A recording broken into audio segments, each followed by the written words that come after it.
Breathe, everyone. Breathe. That was 20 minutes of history that just passed us by, watching Phil Spencer, Matt Booty, Sarah Bond all talk about the future of the Xbox business. I have many thoughts on this. I went to Twitter. I asked my community what you thought of the event. Felt very down the middle. Many people thought it was a nothing burger. Could have been a tweet. Could have been a blog post. Many people thought this could have been way better, way more straightforward, way more transparent. Many people have question marks about the future of the Xbox brand still due to conflicting information between the podcast and separate interviews done with, say, The Verge, which we'll talk about here today. And also, a lot of people are pretty bullish on Xbox's future, saying, you know what, this is the path, and they're going to look really smart in a couple of years. I have many thoughts on all these subjects, so we're gonna get right into it. Let's not delay any further. First thing they got into, which I'm happy they did, I said you gotta tackle exclusivity right away, and they did. Phil said 4 games are coming to other consoles, and just 4 games. They mentioned this is not a change in the exclusivity policy of Xbox, which we frankly don't know too much about. Again, what I referenced in older material like 2021's Bethesda Roundtable, where Phil mentioned, hey, this is about getting exclusive games where Game Pass exists, which right now, according to this podcast, is only in the Xbox space. But we don't know what that exclusivity policy is when it pertains to games that aren't brand new IP. Like, we don't know what a new Doom will look like, and they didn't answer that here. And I felt this was a good time to make that type of stuff clear, and I'm really disappointed that they didn't try to hammer that one out and say, like, here's how things are going to be identified moving forward.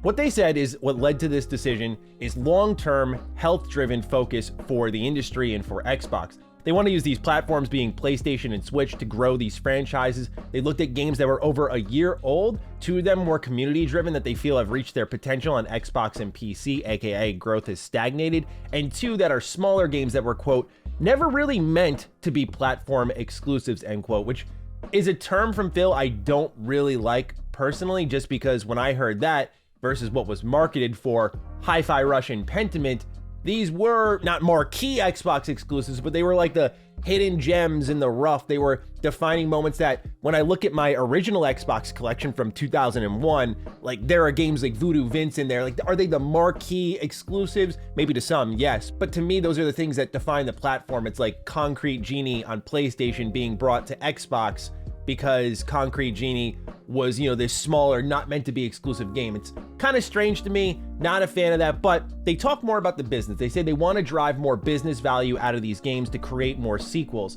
So if they want to explore these platforms moving forward, they will, in order to introduce other players to other franchises using other platforms. And it was confirmed through Tom Warren of The Verge that these 4 games are Hi-Fi Rush, Pentiment, Sea of Thieves, and Grounded. I do think that Sunset Overdrive would have been a really good pick here. You know, that's a game that is from now a PlayStation first-party studio. It kind of feels like it could come over to PlayStation and make a lot of sense here. It would kind of put another shot of life into a awesome game, by the way. And so I think, like, when I look at what Nintendo did with the Wii U exclusives and bringing them over to the Switch, like, Sunset Overdrive is deserving of that treatment of, hey, remember this thing? Like, you'd like it a lot more nowadays. So I'm surprised that is on the list. Maybe one day it is. The reason I say maybe one day is because one thing that Phil had said in an interview with Tom Warren is, when asked about Indiana Jones and PS5, which in this podcast, by the way, he says that the games that are going over to other platforms are not these 2.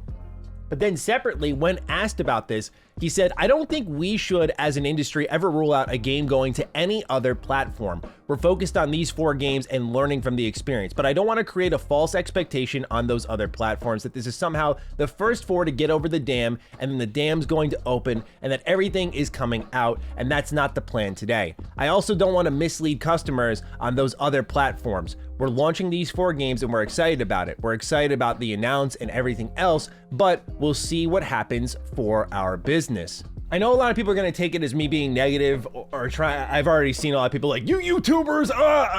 Look, they're talking in circles. Let's keep it real. They're talking in circles. They're saying on one end, exclusivity policy hasn't changed. They say in this podcast that Starfield and Indiana Jones aren't going anywhere, but yet when asked again somewhere else, they're saying, look, we should never rule it out, which should have just been the memo on the biggest platform. But it just feels like what I'm getting here are 2 things. Number one, Xbox is in a very wait and see position for exclusivity. They say here that they believe during the podcast that exclusivity on console platforms has maybe a lifespan of another 5 to 10 years. And so since they foresee things going that way and they're the first to make that step, this speaks to me like lessons learned from the Xbox One generation. Let's not go all the way. Let's kind of pad it out. Let's kind of take a half step in there. And as our competition inches forward, which we just saw on a PlayStation earnings call, that they're definitely going to line up more with PC, potentially closing that gap, or maybe even based off what Helldivers 2 is doing day and date PlayStation and PC launches.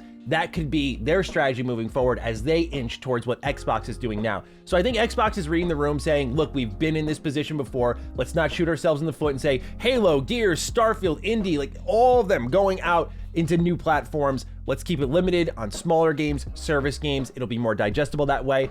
But the reality is they are talking in circles because they are in this wait and see approach. And if the business impact is there, which I find an interesting measuring stick, they're going to do more is how I understand it. The reason I find it kind of strange is because when I'm looking at measuring impact, like Pentiment, love Pentiment, by the way, awesome game. And to you PlayStation and Switch fans out there, check that one out. Really good, really underrated Xbox gem. But that's one that didn't really apparently light up the sales chart, understandably so. Super niche game. What kind of measurement does that game give you for something like a Starfield or an Indiana Jones?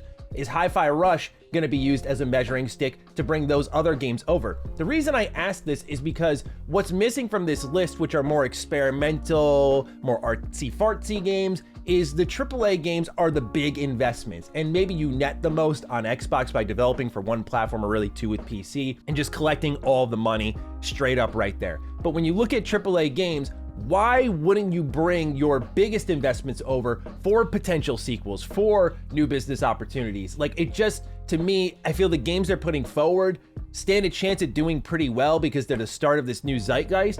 But either way, I just think these games are going to come over and Xbox is waiting for other parts of the industry to shift where it's a little more acceptable. Think about, again, during the Xbox One generation where we learned about like DRM and always online and digital libraries. And people were like, no, are you kidding me? Which, right there with you. I'm still not crazy about where it's at, but Xbox was going somewhere. They went hard in that direction. PlayStation reeled it in and snipped some wires in their box. They were doing the same thing. And then you see how by the end of the generation, they both lined up. Very much about your digital library and building that out. The read was right, but the timing and the statement and the way they presented that information was wrong, and it hurt them for a long while. So I imagine there's a little bit of reeling back from that. But Phil says not to take this as a signal for every game coming to Switch and PlayStation during this podcast. So we'll see where all of that ends up, but that's kind of the word on exclusivity. They also mentioned that there are 10 major games releasing from Xbox this year, with more to be shared at June's showcase. So beyond what we learned about at the Developer Direct, there's 6 other games, so keep an eye out for that. Now, the other thing that we had to learn more about was tied in with first party Game Pass. What's going on there? I found some of the most interesting statements here, some of the more stat focused, announcement focused things. Again, a little bit of damage control here. Let's call it as it is. Let's be fair. Let's be honest. A little bit of damage control here, like 34 million subs in Game Pass. That's up almost 10 million from the last stat we got when Activision Blizzard was acquired by Xbox. So it's gone up a decent amount. They also announced that Diablo 4 is coming to Xbox Game Pass starting March 28th. That's going to be the first Activision Blizzard game entering Game Pass, with more to come afterwards. So there were a few announcements tucked in here. I'm not gonna let that distract me from the very pressing matter here, which is the future of the Xbox business. But still, some announcements there, some data there worth considering, because they also mentioned that the platform used to be the biggest thing, but now games can be bigger than any one platform. They mentioned the likes of Roblox. I'm surprised they used that and they didn't use something like Minecraft or Call of Duty, even like these games that kind of create their own platforms. Skyrim, I think, is on its way to being a platform with creations, and I think Starfield will be a platform, and that seems to be their focus, as I've mentioned time in and time out during my Bethesda conversations. But they say here that all first-party games will be on Xbox, all first-party games will be Game Pass day one, and they know that Game Pass will always be available only on Xbox, which I think is a pretty big point to make here. Something that I said a couple of videos ago, but also a lot of times on the Finding Duke as this news built up, is that I could see Xbox making Game Pass the platform. Like, you buy an Xbox to access Game Pass in the meantime until it becomes an app on many smart TVs and then there's little need for hardware. But right now, as they're saying it, this means that these games are going over a la carte and that it's not bringing that curated version of Game Pass over to Switch, over to PlayStation. I don't know if this means that they don't want these games. Phil did say in a separate interview with Video Games Chronicle that bringing these games over does not mean that Nintendo or PlayStation are going to bring their games over. They said it doesn't work like a bartering system. It doesn't mean that other games are coming over, which I understand. I had a little bit of hopium on thinking that a game like Astral Chain, like a lesser known Nintendo Switch exclusive, or Ultimate Alliance 3 could make their way over to Xbox as sort of this trade-off. That's not obviously how business is done, but I was hoping that this could open the floodgates for experimentation. Like, hey, if you're doing this, like we could look into that maybe and see where it leads. But nonetheless, the commitment here is that Game Pass is the platform. I love to see that day one is staying, no price changes. I didn't anticipate any price changes, but firming up day one is there is crucial. I think that was a lot of the alleviated pressure from Xbox fans. Is day one Game Pass still going to be there? Because if you remove that, what really is Game Pass to many people, I wonder. And so I think this is a huge part of the strategy moving forward. It's good to know that it'll be maintained. So that was definitely a big positive piece of the presentation, knowing that this was going to stay. They also mentioned a lot about crossplay and cross-save. They say it's very fundamental to what they're doing, when Matt Booty was speaking about it. And I view this very much about the play anywhere, any screen is an Xbox mentality that they seem to be pushing forward at Xbox. Because a lot of this, and I gotta be honest, it felt a touch lip servicey about, developers, giving developers the best chance to succeed. One example they used was Palworld. They said that, with Palworld, they kept the options open for Pocket Pair, so they let them do game preview and Game Pass day one, and it launched on Steam, and look, it's probably the biggest game of the year so far. So there were examples like that where it felt like keeping these options open is helping developers, and so they want to make this ecosystem that's sustainable for creators. Because one thing they did address was in the sustainability of the industry. They talked about how it's not really growing despite last year's incredible games. They mentioned their own job eliminations at Xbox to create a more sustainable business, but Phil specifically stated that he wants people to invest their careers there to be able to stay. And that means it's either monetizing the players you already have or expanding the base of players by reaching new ones. And right there again is what I'm talking about, where you see the forest for the trees. If you are sitting there and you're watching this and you're thinking it's just these 4 games, like I'm a huge Xbox fan, it's just these 4 games, y'all are getting nothing else. Do not kid yourself. Please do not. I'm not saying that you got to doom and gloom. I'm not saying sell your Xbox. I'm not saying the platform's not worth it. Please take what I'm saying as what I am saying here, which is just that I think Xbox is going to bring many, many more games over, because everything they're talking about is sustainability of the business. Phil Spencer says he's been at Xbox for 2 decades. He wants to see it last another 2 decades. A lot of this felt like survivability, like based on bringing in Activision Blizzard. It has changed the dynamic of the business so much so that they need PlayStation, they need Nintendo. And that means that the biggest games they invest in, your Call of Duties, maybe even one day Starfield, and games like Avowed, games like Hellblade 2, probably will migrate over within the next year or 2 as time goes on. I could see them inheriting that PlayStation strategy of what they did with PC, where, oh, Horizon's been out on PlayStation 4 for 4 years now. Yeah, go ahead, bring it over, whatever. I know there's a bit more of a shitstorm over that, but point being is people got over it pretty quickly, right? And I could see Xbox adopting that and gradually moving things over, but I'm just encouraging people to see what Phil is saying across not just this, but multiple platforms about wait and see, wait and see. So maybe it fails spectacularly and nothing comes of it. But I feel if they're talking about sustainability of the business, growth of the business, stagnation of the business, they're going to need to seek out new players. So having King is a big part of that with mobile. They're going to make a lot of money off of that, get a lot of players off of that. But when it comes to console and growing, when you have a game, if you're a business like Xbox who's apparently trying to grow aggressively, oh, Starfield, 13 million players across Xbox and PC. Do you think the bean counters aren't looking at this potential strategy here and then seeing, oh wait, 50 plus million PlayStation 5s have been sold? We could easily get 13 million players over there. Are you kidding me? Double the player count just by bringing it to one system? What's the holdup? Why are we holding, like, let's do it, right? So again, I anticipate with the industry trying to stabilize itself, regulate itself, these are changes that are going to come not just for Xbox, but I think for other platforms outside of maybe Nintendo. I think they can get away with doing their own thing for a long while. So one thing they also said is, and it was in a timestamp, by the way, this isn't a change in strategy to them. They insisted in the timestamps, they insisted in the exact video itself, like, hey, this is not a change in our strategy. They say people are going to play Xbox wherever they want. Xbox Play Anywhere is a tech that they'd love to see other platforms explore, something that he said to GameFile's Stephen Totilo in a separate interview, that he'd like to see Nintendo and PlayStation bring their games to Xbox, as I mentioned earlier. But the belief and the values of Xbox are, I think, drastically different from other platform holders, which makes them very interesting, right? They're saying here that the devices people want to play on should be in service of making games as big as possible. So instead of holding on to a game exclusively for years, like Hi-Fi Rush, which apparently surpassed at least 2 million players from my memory, now that can reach maybe 10 million by bringing it to new audiences. By the way, more Japanese centric audiences that would really take to a Japanese developed game. And one thing that my buddy Colin had mentioned when we talked about this on Defining Duke is, if you're Tango Gameworks and you have, as a Japanese studio, a game that's not being enjoyed by people in Japan, like, that's a pretty good motivator to be like, let's get this game somewhere else. So there's a cultural aspect to all of this that you have to consider, but they mention often long-term success and growth in the industry and lasting longer. One such way of doing so is by investing in hardware.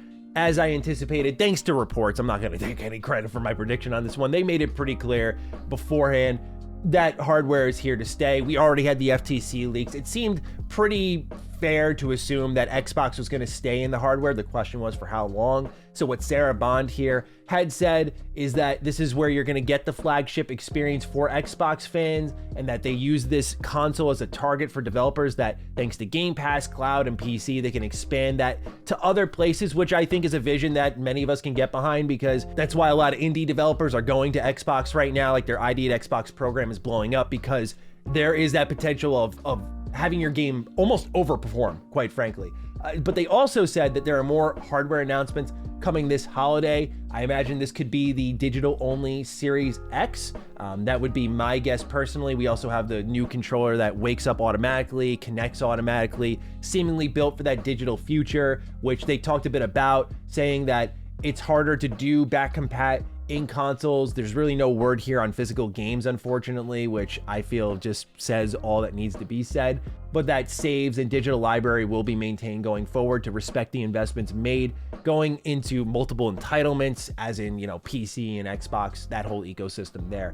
But beyond the holiday announcements and the hardware there, they said they're already laying out the next generation roadmap, and Sarah Bond said another kind of sizzly quote of, they're determined to deliver the biggest leap in a hardware generation ever, which I know they've kind of flown around these terms before, like most powerful console ever, I think, for one of the Xboxes. I mean, they always have something along those lines to kind of like battle back after what happened with the Xbox One and the PlayStation 4. So they also mentioned there's been double-digit growth rate on PC and cloud, and that they're seeing the highest player counts ever on Xbox and PC. So they're really emphasizing the point, almost an egregious amount, that like, hey, we've capped out here and we're exploring new horizons with games that are safe and that you care about, but maybe we didn't expect you to care about so much. So we're making this quick podcast to kind of massage the concerns until it's regulated across the industry and you're also used to it, that you don't care when we bring like a big game such as Starfield, which you've had for 4 or 5 years, over to PlayStation, because like now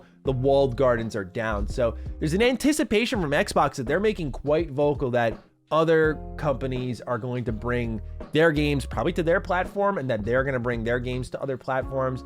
And so it's an interesting time, right? Like, I started really gaming in the late 90s, early 2000s, and I grew up with Xbox, Nintendo, and PlayStation, like I imagine many of you did. To see this is like the first domino to really fall is a lot to process. I don't know how my thoughts are going to change, but I'm kind of taking it in as like a historical moment. Like, this is really insane to see Xbox kind of taking the first step towards knocking those walls down. And so we'll monitor it. I'm sure I'll be talking about it plenty more in the coming weeks. Naturally, there's been the rumor of the Nintendo Direct, where I think some of these announcements will be held, like Pentiment, like Hi-Fi Rush. Found it really strange that they didn't want to announce it here and just pull off the Band-Aid, especially after such a long wait. But here we are. And so I've talked long enough. I'm looking forward to getting your thoughts on all of this. So please do fire away. Take excellent care of yourselves, and I'll see you in the next video. Stay sexy, stay active. I love you all. Peace.